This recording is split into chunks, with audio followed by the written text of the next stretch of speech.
Mega TV நேயர்களுக்கு வணக்கம். பெண்கள்.com நிகழ்ச்சியில் சுபகிரகம் பகுதியில் அனைவரையும் சந்திக்கிறதுல மிகவும் மகிழ்ச்சி. இன்றைக்கி நம்ம எதை பற்றி பேச போகிறோம் அப்படின்னு சொன்னால், இப்போ கார்த்திகை மாதம் நிறைய பேர் வீட்டில் சபரிமலைக்கு ஐயப்ப பக்தர்கள் மாலை போட்டிருப்பாங்க. பட் வீட்டில் இந்த ஐயப்ப பக்தர்கள் மாலை போடும் பொழுது ஒரு பெரிய பிரச்சனை என்ன அப்படின்னு சொன்னால், வீட்டில் லேடிஸ் இருக்கும் பொழுது அவங்களுக்கு இந்த மந்த்லி பீரியட்ஸ் எல்லாம் வந்தால் இவங்க எப்படி அந்த தீட்டை பார்த்துக்கிறதுன்னு.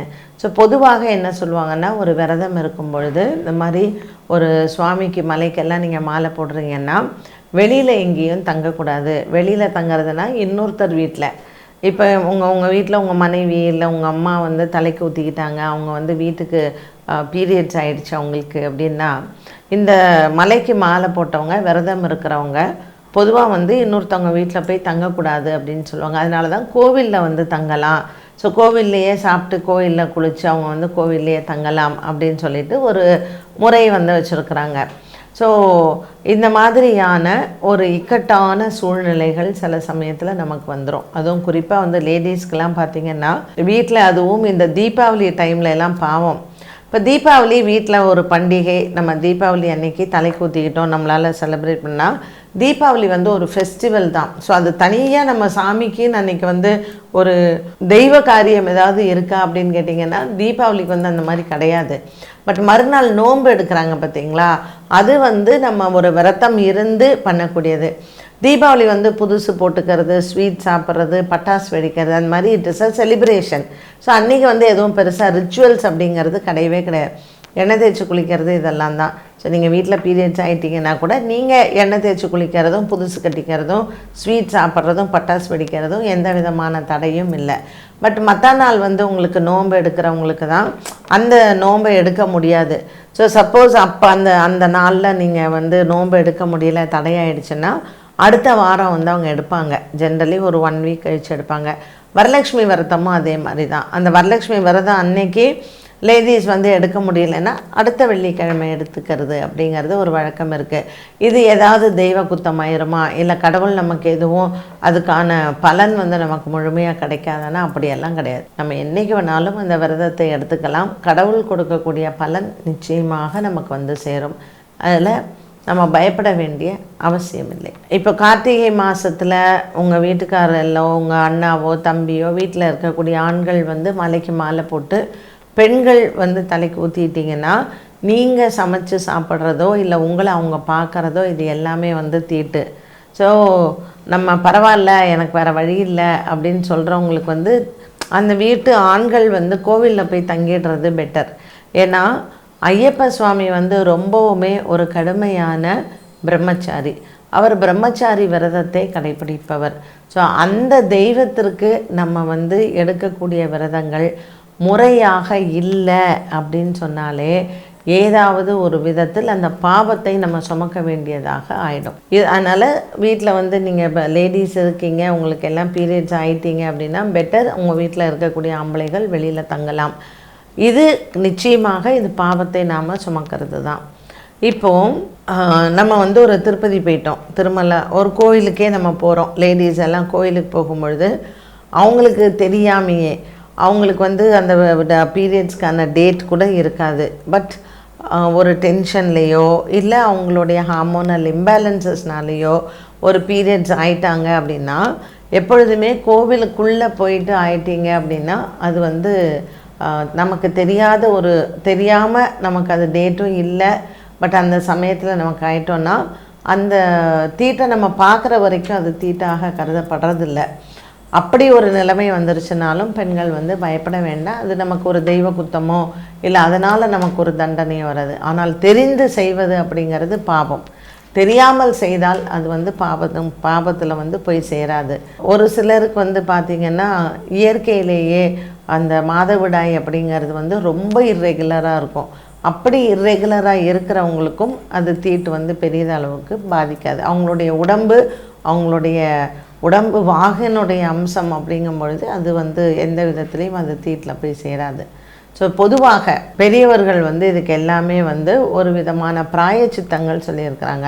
இப்போ கோவிலில் எல்லாம் பார்த்திங்கன்னா இந்த ஆவணி மாதம் ஆணி முடிஞ்சு ஆவணி ஆரம்பிக்கிறதுக்கு முன்னாடி ஜேஷ்டாபிஷேகம்னு சொல்லி கோவில் எல்லாம் பண்ணுவாங்க. சுவாமியினுடைய கவச்சம் எல்லாம் க்ளீன் பண்ணி கோவில் எல்லாம் சுத்தம் பண்ணி இதெல்லாம் பண்ணுறாங்க. இது ஏன் வருடத்திற்கு ஒரு முறை பண்ணுறாங்கன்னா, இப்படி பல தீட்டுகள் கோவிலில் வந்து சேர்ந்துருக்கும். ஸோ தெரிந்து சிலது பண்ணுவாங்க, தெரியாத சிலது இருக்கும். அப்படின்னால கோவிலை சுத்தம் பண்ணுறதுக்கு வருடத்தில் ஒரு முறை இந்த ஜேஷ்டாபிஷேகம் எல்லாம் நடக்கும். சுவாமி விக்கிரகத்திற்கு, அவர் போட்டிருக்கிற கவச்சத்துக்கு எல்லாமே வந்து நடக்கும். 12 வருடத்திற்கு ஒரு முறை குடமுழுக்கு அப்படின்னு பண்ணுறாங்க இல்லையா, சம்பிரோக்ஷணம். அப்போது இந்த மாதிரியான தீட்டுகள் எல்லாம் தெய்வத்திடம் இருந்து அதிலிருந்து ஒரு விலகி அந்த தீட்டெல்லாம் போகணும் அப்படிங்கிறதுக்காக இந்த குடமுழுக்கு வந்து 12 வருடங்களுக்கு ஒரு முறை கும்பாபிஷேகம் இல்லைன்னா சம்பிரோக்ஷணம் வந்து பண்ணுறாங்க. ஸோ எந்த ஒரு இடத்துலையும் ஒரு நெகட்டிவ் எனர்ஜி இருந்தால் அதை போக்கிவிட்டு ஒரு பாசிட்டிவ் எனர்ஜி வர்றதுக்கு நம்ம முன்னோர்கள் வந்து வகுத்து வச்சிருக்கிறாங்க. அதற்கு தான் நிறைய ஹோமங்கள் இது எல்லாமே வந்து நடக்குது. ஸோ ஆலயங்களை பொறுத்த வரைக்கும் ஆலயத்தை சுத்தம் செய்வதற்கு இந்த ஹோமம் எல்லாம் இருக்கும். நம்மளுடைய வீடுகளும் அதே மாதிரி தான். நம்மளுடைய வீட்டில் இந்த மாதிரி தீட்டெல்லாம் சேர்ந்துருக்கு. ஸோ இந்த தீட்டு எல்லாம் சில வீடுகளில் எல்லாம் வந்து பார்த்திங்கன்னா தீட்டு கலந்துருச்சு வீட்டில் அப்படின்னா அந்த வீட்டுக்கு அடிக்கடி பூரான் வருவதோ தேள் வருவதோ இந்த மாதிரியான விஷ ஜந்துக்கள் எல்லாம் கண்ணில் காமிச்சு கொடுக்கும்.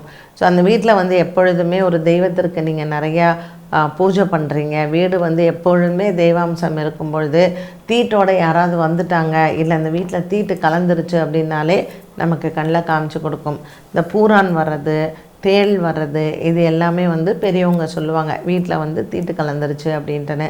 ஸோ அவங்க வந்து அந்த வீடுகளை எல்லாம் ஒரு நவகிரக ஹோமம் பண்ணுவதோ, கணபதி ஹோமம் பண்ணிக்கிறது, இல்லைன்னா கொஞ்சம் பெரிய வீடாக இருக்குது, நல்ல இடம் இருக்குன்னா சுதர்சன ஹோமம் வருடத்திற்கு ஒரு முறை செய்வது, இது எல்லாமே வந்து ரொம்ப நம்ம வீட்டை வந்து கிளென்ஸ் பண்ணக்கூடிய ஒரு விஷயங்கள் தான்.